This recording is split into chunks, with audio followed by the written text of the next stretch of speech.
ನನಗಂತೂ ಭಾಳ ಆಗಲೇ ವೈಬ್ರೇಷನ್ ಅಲ್ಲಿ ನಿಂತಿದ್ದೀನಿ. ಯಾಕಂದ್ರೆ ಒಂದು ವರ್ಡ್ ಈ ಕಡೆ ಹಿಂಗೆ ಹೋಯ್ತು ಅಂದ್ರೆ ಆಗ್ಲೇ ತಮ್ಮನೇಲಿ ಕೊಟ್ಟು ಸ್ಟಾರ್ಟ್ ಆಗ್ಬಿಡ್ತಾವೆ. ನೋಡಿ ಎಂತ ಕಿತ್ತೋದು ಮಾತನಾಡುವ ನೋಡಿ, ನಾನೇನು ಆಡೇ ಇರಲ್ಲ ಅಲ್ಲಿ.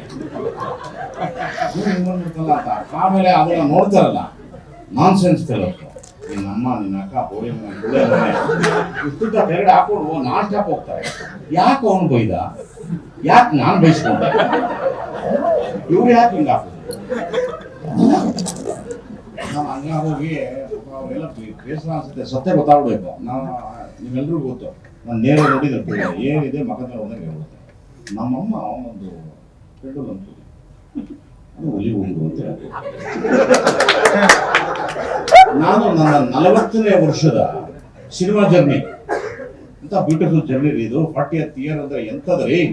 ನಾನು ಸತ್ತೋದ್ಮೇಲೆ ಜಗ್ಗೇಶ್ ಎಂತ ನಟ, ಏನೇನು ಫಿಲಮ್ ಮಾಡ್ದ ನೀವು ಸತ್ತೋಗ್ಬಿಟ್ಟ ಅಂತ ಬರ್ದಾಗ ನಂಗೇನು ಬದನೆಕಾಯಿ ಗೊತ್ತಾಗತ್ತದು. ನಾ ಬದುಕಿದ ಒಳ್ಳೇದು ಹೇಳ್ಬೇಕು. ನಮ್ಮ ಅಮ್ಮ ಕೊಟ್ಟಿದ್ಲು, ಯಾವ ಬಾಬಾ ಪುಣ್ಯ ಒಬ್ಬ ಚೇರ್ ಹಾಕೊಂಡು ಎಲ್ಲ ಮೀಟಿಂಗಲ್ಲಿ ಕೂತ್ಕೊಂಡು ಈ ಕಡೆ ಆ ಕಡೆ 2 ಕ್ಯಾಮ್ರಾ ಇನ್ನೊಂದಿರ್ಬೇಕು, ಹೀಗೊಂದಿರ್ಬೇಕು. ಜಗ್ಗೇಶ್ ಸರ್ ಒಂದು ಕ್ಲೋಸ್ ಬಿಡಿ, ಈ ಕಡೆ ನನಗೊಂದು ಬಿಡಿ ಅಂತೆಲ್ಲ ಹೇಳ್ತಿದ್ದ.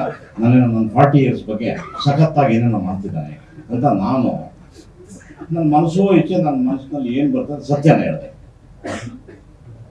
ವಿಷ್ಣು ಅವರು ನಾವು ಅಂತ ಅವ್ನು ಹಾಕೊಟ್ಬಿಟ್ಟ. ನೋಡಿ ವಿಷ್ಣು ತನಗೆ ಕೊಡ್ತಾನೆ ವಿಷ್ಣು ಅಂದ್ಬಿಟ್ಟ.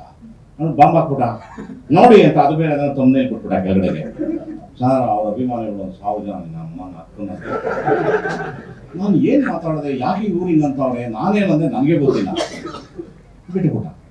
ಆಮೇಲೆ ನೋಡ್ರಿ ನಮ್ಮ ತಾಯಿಯವರು ನನಗೆ ಹುಲಿ ಥರ ಬದುಕೋವನೆ ಅಂತ, ಹುಲಿ ಬದುಕು ಅಂತ ನಾನು ಹೆಮ್ಮೆಯಿಂದ ಹೇಳಿದೆ. ಅವನು ಯಾರೋ ಕಿತ್ತೋದ್ ನನ್ನ ಮಗ ರಿಯಲ್ ಹಾಕೊಂಡು ಅದೇನೋ ಆಗಿ ಅದೋ ಟಿವಿ ತಗೊಳ್ಳಾಕೊಂಡ್ರು. ನೋಡ್ರಿ ಇರೋ ಅಷ್ಟು ಕ್ಯಾಮ್ರಾಗಳು ನನ್ನ ಮನೆ ಮುಂದೆ ಇತ್ತು. ಬಿಡ್ತಾವ್ರೆ ಅಂದ್ರೆ ಹೇಳಕ್ಕೆ ಅಸಾಧ್ಯ. ಇನ್ನೇನು ಕೆಲವೇ ಕ್ಷಣದಲ್ಲಿ ಜಗ್ಗೇಶನ ಎತ್ತಾಕೊಂಡು ಹೋಗ್ತಾವ್ರೆ. ಮುಗಿದು ಒಂದ್ ಕಡೆ ಇನ್ನೇನಿದ್ರು ನೆಕ್ಸ್ಟ್ ಅವನಿಗೆ ಜೈಲು ಊಟ. ನೋಡಿದ್ರೆ ನನ್ನ ಮುಂದೆ ಬಂದು ನಮಸ್ತೆ ಅಣ್ಣ, ನಾವು ನಮ್ಗೊಂದು ಫೈಟ್ ಅಣ್ಣ ಪ್ಲೀಸ್ ಅಣ್ಣ ಅನ್ನೋ ಹುಡುಗ ಏನು ತಿರುಸ್ತಾವನೆ ರೀ. ನೋಡ್ಬೇಕು ನಾನು ಏನಂತದ್ ಮಾಡ್ಬಿಟ್ಟಿದ್ದೀನಿ, ಹಾಕ್ಬಿಟ್ಲು ಅಂತ ಹೇಳಿದೆ. ಅದನ್ನ ಇವಾಗ ಹಾಕೊಂಡು ರುಬ್ಬುವಂಥದ್ದು ಏನಿದೆ. 40 ವರ್ಷ ಆಯ್ತು ಅಂತ ನಾನು ಹೇಳಿ 3 ವರ್ಷ ಆಗಿದೆ, ಅಲ್ಲಿ 43 ವರ್ಷ ಆಗ್ತದೆ. ಇವನೊಬ್ಬ ಹಾಕೊಡಕ್ಕೆ ಇವನೇನ್ ಮಾಡ್ತಾನೆ, ಹಾಕೊಟ್ಬಿಡೋದು. ಕೆಲವರು ಇರ್ತಾರೆ ಮದುವೆ ಬಂದ್ಬಿಟ್ಟು ಅದು ಸರಿ ಇಲ್ಲ ಅಂದ್ಬಿಟ್ಟು ಹಾಕೊಟ್ಬಿಟ್ಟು ಅಲ್ಲಿ ಅವ್ನು ಹಾಕೋಗ್ಬಿಟ್ಟು ಅವ್ನೆಲ್ಲ ನಾನು ಹೆಸರದಾಗ ಹೇಳ್ತಾನೆ ಎಸ್ಕೇಪ್ ಆಗಕ್ಕೆ. ಅವ್ರು ಹಾಕ್ಬಿಟ್ರೆ ಅವರು ನೋಡಿ ಹೆಂಗ ಹಾಕೋನೆ ಹೆಂಗ ಅಂದೋನೆ ನನ್ನ ಮಗ ಅಂದ್ಬಿಟ್ಟು ಅವ್ರೊಂದು ಟಮ್ನೇಲಿ ಹಾಕ. ನಾನು ಬಹಳ ಪ್ರೀತಿಯಿಂದ ನಮ್ಮ ಅಮ್ಮನ ಬಗ್ಗೆ ನಾನು ಹೇಳಿರ್ತೀನಿ. ನಾನು ಮಾತೃ ಪ್ರೇಮಿ, ನಾನು ಎಲ್ಲರೂ ಗೊತ್ತು. ನಾನು ತಾಯಿ ಅಂದ್ರೆ ಸತ್ತೋಗ್ಬಿಡ್ತೀನಿ ಇವತ್ತು. ಅಂತ ಪ್ರೇಮಿ ತಾಯಿ ಬಗ್ಗೆ ಅಂತ ಹೇಳಿದೆ. ಯಾರೋ ಮಾಡಿದಂತೆ ಇವತ್ತು ಕಾನೂನು ಏನೋ ಇದ್ದಾವೆ, ಅದು ಸರಿಯಲ್ಲ. ವಸ್ತುಗಳು ಇಟ್ಕೋಬಾರ್ದು ಅನ್ನೋದು ಕಾನೂನಲ್ಲಿದೆ. ಬಟ್ ಯಾರಿಗೂ ಪ್ರಜ್ಞೆ ಇಲ್ಲ, ಗೊತ್ತಿಲ್ಲ, ಹೇಳ್ಬೇಕಲ್ಲ ಈ ಥರ ಇರಬಾರ್ದು ಇದು ಅಂತ ಯಾರು ಹೇಳಿಲ್ಲ. ನನ್ನ ಕಡೆ ನಾನು ಇದ್ದೀನಿ, ಇದು ಓಲ್ಡ್ ಕೇಸ್ ಅಂದ್ಕೊಂಡು ನಾನು ಇದ್ದೀನಿ. ಈಗ ಅದು ಬಂತು. ಅವಾಗ ನಮ್ಮ ಸ್ನೇಹಿತರು ಹೇಳಿದ್ರು, ಜಗ್ಗೇಶ್ ಅವರೇ ವಿಚಾರ ಮಾಡ್ಕೊಬಿಡಿಪ್ಪ, ನಿಮ್ಮನ್ನು ಹಾಕೊಂಡು ರುಬ್ಬಿದ್ರೆ ವ್ಯೂಸ್ ಕೂಡ ಜೋರಾಗುತ್ತೆ. That reason they are doing ಅಂತ. ನಮ್ಮೊಳ್ಳೆ ಒಬ್ಳು ಹುಡುಗಿ ಟಿವಿ ಅವಳು, ಅವಳು ಮಕ್ಕ ನೋಡಿದ್ರೆ ಸಿಕ್ಕಾಕೊಬಿಡ್ತಾರೆ. ಹೇಳಲ್ಲ ಸರ್ ಏನು ಸರ್ ಮಾಡೋದು, ನಾವು ಅಲ್ಲಿ ಹೋಗಿಲ್ಲ ಅಂದ್ರೆ ಅಲ್ಲಿ ನಮ್ಮ ಆಫೀಸಲ್ಲಿ ಹೋಗ್ತಾರೆ ಸರ್ ಅಂತ ಅವ್ಳು ಹೇಳಿದ್ರು ನನಗೆ. ಅಯ್ಯೋ ಅನ್ಸುತ್ತೆ ಅವಳು ಮಕ್ಕ ನೋಡಲ್ಲ ಹಾಗೆ ಅವರು ಹಣೆ ಬರೋದು ಏನು ಮಾಡೋಕ್ಕಾಗಲ್ಲ. ಎಂಥ ಸಮಯದಲ್ಲಿ ನನ್ನ ಭಾವನಾತ್ಮಕ ವಿಚಾರವನ್ನ ಇದನ್ನ ಹಾಕೊಟ್ರೆ ಈ ನನ್ನ ಮಗನ ಸಿಕ್ಕಾಕೊಂತಾನೆ ಅಂತ ಹೇಳಿ ಕ್ಲೀನಾಗಿ ನಾನು ಏನು ಕುತ್ಕೊಂಡು ಇಂಟ್ರೂ ಕೊಟ್ಟಿದ್ದಲ್ಲ, ಅವನೇನು ತಗೊಂಡೋಗಿ ಅದನ್ನ ವೈರಲ್ ಮಾಡ್ದ. ಇವನು ಹಿಡ್ಕೊಂಡಿದ್ದ. ಪಾಪ ಪಬ್ಲಿಕ್ ಏನು ಗೊತ್ತಿದೆ ರೀ, ಪಬ್ಲಿಕ್ ಹೋಗಿ ಶುರು ಮಾಡ್ಬಿಟ್ರು. ಆ ಬಡವನಿಗೆ ಏನು ಮಾಡಿದಾಗ ಅವ್ನು ಯಾರೋ ಅವ್ನ ಬೇರೆ ಬೈಕ್ ಇಳಿದವ್ರೆ,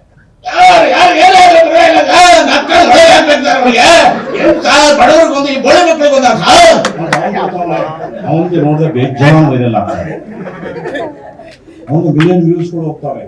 ಅವಾಗ ನಾನು ಅನ್ಕೊಂಡೆ, ನಾನು ಮಗೊಂದು ಯಾಳಾದ್ರು ಮಿಲಿಯನ್ಗೋಸ್ಕರ ಅಂಥವ್ರನ್ನ ಇಂಥವ್ರು ಮಾಡ್ತಾರೆ, ಇಂಥವ್ರು ಅಂತಾರೆ. ಇಂಥ ಬಾಳಲ್ಲಿ ನಾವು ಬದುಕ್ತಾ ಇದೀವಿ, ಹೆಂಗ್ರಿ ಬದುಕೋದು ನಾವು.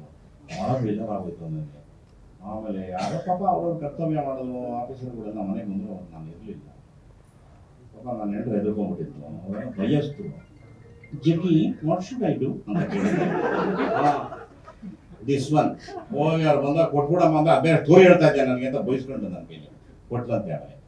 ಆವಾಗ ನಮ್ಮ ಡಾಕ್ಟ್ರ್ ಹೇಳ್ತಿದ್ರು, ಜಗ್ಗೇಶ್ ಜಿ ಅವ್ನು ಯಾರೋ ಟಿ ವಿಯನ್ನು ಸಿಕ್ಕಾಪಟ್ಟೆ ನಿಮ್ಮನ್ನ ಒಳಗಾಕಿ ಅಂತ ಪಡ್ಕೊಂಡಿದ್ದ, ಅವ್ನಿಗೆ ಒಳ್ಳೇದು ಆಗೋಲ್ಲಪ್ಪ, ಅವ್ನು ಏನು ಗೊತ್ತು ನಿಮ್ಮ ಬಗ್ಗೆ ಅಂತ. ಎಲ್ಲ ಏನು ಮಾಡೋಕ್ಕಾಗಲ್ಲ ಬಿಡಿ ಸರ್, ನಾನೇ ಬರೋದು ಪಬ್ಲಿಕ್ ಲೈಫಲ್ಲಿ ನಮ್ಮಂತರ ರಡ್ಡೆ ಮುಂಡಿರುತ್ತೆ ಆಗ್ತಾ ಇರ್ತಾರೆ, ಏನು ಮಾಡೋಕ್ಕಾಗಲ್ಲ ಅಂದ್ಬಿಟ್ಟು ನಾನು ಸುಮ್ಮನೆ.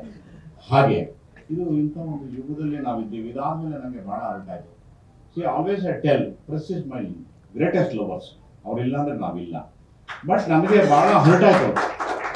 ಯಾಕೆ ಹರ್ಟ್ ಆಯ್ತು ಹೇಳ್ಬೇಕು, ಇಂಥ ಸಮಯದಲ್ಲಿ ಹೇಳ್ಬಿಟ್ಟು. ಯಾಕಂದ್ರೆ ಅವ್ನು ಅನ್ಸೋದು ರೀ 80ನೇ ಇಸ್ವಿಯಿಂದ ಬಣ್ಣ ಹಚ್ತವ್ರು, ನನ್ನ ಜೊತೆಗಾರರು ಎಂತೆಂಥ ನಟರುಗಳು ಸತ್ತೋದು ಇಲ್ಲ, ಹೇಳ್ಕೊಳಕ್ಕೂ ಹೆಸರಿಲ್ಲ. ನನ್ನನ್ನು ನೀವು ರಕ್ಷಣೆ ಮಾಡಬೇಕು.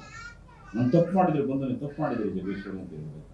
ಏನು ತಪ್ಪು ಮಾಡಿದ್ರೆ ಹಾಕೊಂಡು ರೋಬೋಟು ವೈರಲ್ ಮಾಡಿಬಿಟ್ಟು ನನಗೆ ಹೆಂಗಾಗೋಯ್ತು ಅಂದರೆ, ವಿಧಿ ಇಲ್ಲದೆ ನಾನು ಆ ವಿಷಯವನ್ನು ಯಾರು ಮಾತಾಡತಕ್ಕದ್ದಲ್ಲ ಅಂತೇಳಿ ಕೋರ್ಟ್ ಸ್ಟೇ ತರಬೇಕಾದಂಥ ಪ್ರಸಂಗ ಬಂತು. ನಾನು ಈಗ ಹೇಳ್ತೀನಿ, ನನಗೇನು ಇಲ್ಲ. ನಾನು immediately call my friend D K Shivakumar. ಅಲ್ರಿ ನಾಯಕರೇ, ನಾವು ಯಾವ ಕಾಲದಿಂದ ಸ್ನೇಹಿತರು, ನಿಮ್ಮ ಸ್ನೇಹಿತರಿಗೆ ಯಾವುದೋ ಈ ಕಾನೂನು ನನ್ನ ತಲೆ ತಿಂತಾ ಇದೆ ಅನ್ಬೇಕಾದ್ರೆ ನೀವೆಲ್ಲ ನನ್ನ ಸಹಾಯ ಮಾಡಬೇಕಾ ಬೇಡವಾ? ನನಗೆ ಯಾವುದೋ ವಿಷಯ ಇದು ಅಂದಾಗ ಸಚ್ ಎ ಲವ್ಲಿ ಫ್ರೆಂಡ್. ಇಮಿಡಿಯೇಟಾಗಿ ಯಾರು ಏನು ಹೇಳಬೇಕು ಮಾಡಿ ಅದನ್ನು ಅವೇರ್ನೆಸ್ ಮೂಡಿಸೋ ಥರ ಮಾಡಿ ಆ ನಾನ್ಸೆನ್ಸ್ನ ಕಮ್ಮಿ ಮಾಡಿ. ಅದಾದ್ಮೇಲೆ ಅದೆಲ್ಲಿ ಸತ್ತೋಯ್ತು ಅನ್ನೋದೇ ಗೊತ್ತಿಲ್ಲ. ಆ ವಿಷಯ ಸರ್ಕಾರ ಹೇಳಿದೆ ಮೊನ್ನೆ ತಾನೆ ನಾನೇ ಹೇಳ್ಸಿದ್ರಿ, ಅರಣ್ಯ ಇಲಾಖೆದವರು ವಾಪಸ್ ಕೊಡಿ ಅಂತ ಹೇಳಿದ್ರು. ಹೋಯ್ತದು, ಏನು ಮಾಡೋಕ್ಕಾಗಲ್ಲ. ನನ್ನ ತಾಯಿ ಯಾವ ಗಳಿಗೆಯಲ್ಲೋ ನನಗೆ ಕೊಟ್ಟಿದ್ದು ನಾನು ಮುಂದೆನೇ ಓದಿ ಕಸ ಡಬ್ಬಿಗೆ ಹಾಕಿದ್ದಾರೆ. ಹೋಗಿ ಪರವಾಗಿ ನಮ್ಮ ತಾಯಿ ನನ್ನ ಹೃದಯದಲ್ಲಿದ್ದಾಳೆ. ವಸ್ತು ಹೋದ್ರೆ ನನ್ನ ತಾಯಿ ದೇಹನೇ ಕೊಟ್ಟಿದ್ದಾಳೆ. ಈ ದೇಹದ ನನ್ನ ತಾಯಿ ಅದನ್ನು ಫೀಲ್ ಮಾಡೋದು. ನಾನು ವಾಟ್ಸ್ ಮೈ ರಿಕ್ವೆಸ್ಟ್ ಅಂತ ಅಂದರೆ ನನ್ನ ಮಾಧ್ಯಮದ ಮಿತ್ರರಿಗೆ ಸ್ವಲ್ಪ ನನ್ನ ಬಗ್ಗೆ ಕರುಣೆ ಇರಲಿ ನಿಮಗೆ. ಯಾಕೆ ಅಂದರೆ ನಾನು ತುಂಬ ವರ್ಷ ಬದುಕಿದ್ದೀನಿ ನಿಮಗೆ. ನಾವು 61 ಹೆಂಗ್ ಓಡೋಗ್ಬಿಡುತ್ತೆ ಸಮಯ ಅಂತಂದ್ರೆ ಯಾವತ್ತು ನಾವು ಕಡಿಮೆ ಹೋಗ್ತೀವಿ ಯಾರು ಗೊತ್ತೇ ಇಲ್ಲ. ತಪ್ಪದ ಹೊರಟೋಗ್ತೀವಿ ಅಲ್ವಾ, ಇಂಥದ್ದು ಹೊರಟೋಗ್ಬಿಟ್ಟಿದೆ. ಸೊ ನನ್ಗೆ ಅದು ಅರ್ಟ್ ಆಯಿತು. ಹಾಗಾಗಿ ನಾನು ಕೋರ್ಟ್ಗೆ ಹೋಗಿ ಸ್ಟೇ ತಂದ್ಬಿಟ್ಟೆ.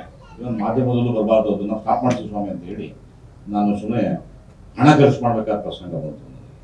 ಹಾಗೆಲ್ಲ ಆಯಿತು. ಇದು ನಿಮ್ಗೆ ಅನಿಸುತ್ತೆ ನಾನು ಹಂಗಾಗಿ ಮೌನಕ್ಕೆ ಶರಣಾಗಿದ್ದೀನಿ. ಯಾಕಂದರೆ ನನ್ನ ಜಗನೇ ಬೇರೆ ಇದೆ, ಭಾಳ ಡೀಪ್ ಎಲ್ಲ ಬೇರೆ ಕಡೆ ಹೋಗ್ತಾನೆ. ಭಾಳ ಖುಷಿ ಇದೆ ನನಗೆ, ಭಾಳ ಆನಂದ ಇದೆ. ಸೊ ಹಂಗಾಗಿ ನನಗೆ ಗೊಂದಲ, ಗಲಾಟೆ, ಗಲೀಜು, ಜಗಳ, ಮಾತುಕತೆ ಯಾವುದು ಇಷ್ಟ ಇಲ್ಲ. ಹಾಗಾಗಿ ನಾನು ಯಾರ ಬೇಗೂ ಸಿಗ್ತಾನೂ ಇಲ್ಲ, ನಾನು ಮಾತಾಡೋದಿಲ್ಲ. ಇಲ್ಲ, ಅವಶ್ಯಕತೆ ಇಲ್ಲ ಅಂತ ಅನಿಸ್ಬಿಟ್ಟಿದೆ ನನಗೆ. ಅದೊಂದು ನಿಮಗೆ ನಾನು ಕ್ಲಾರಿಫೈ ಮಾಡಬೇಕಾಯ್ತು. Because you all my beautiful friends, ನಿಮ್ಗೆ ಹೇಳ್ಬೇಕು. ಹಾಗಾಗಿ ಯು ಶುಡ್ ಫೀಲ್, ನಾನು 61 ವರ್ಷ ಅಂದರೆ ಐ ಥಿಂಕ್ ನಿಮ್ಮ ತಂದೆದಿರಿಗೆ ಅಷ್ಟು ವಯಸ್ಸಾಗಿದೆ. I mean that place. So ಹಾಗಾಗಿ ನೀವು ನಮ್ಮನ್ನು ರಕ್ಷಣೆ ಮಾಡ್ಕೊಂಡು ನಾನು ತಪ್ಪು ಮಾಡಿ ಗಲೀಜು ಬಿಹೇವಿಯರ್ಸ್ ಇಟ್ಕೊಂಡಾಗ full rights.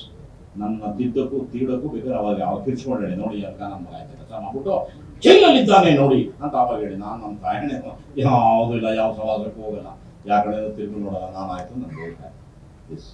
Thank you so much.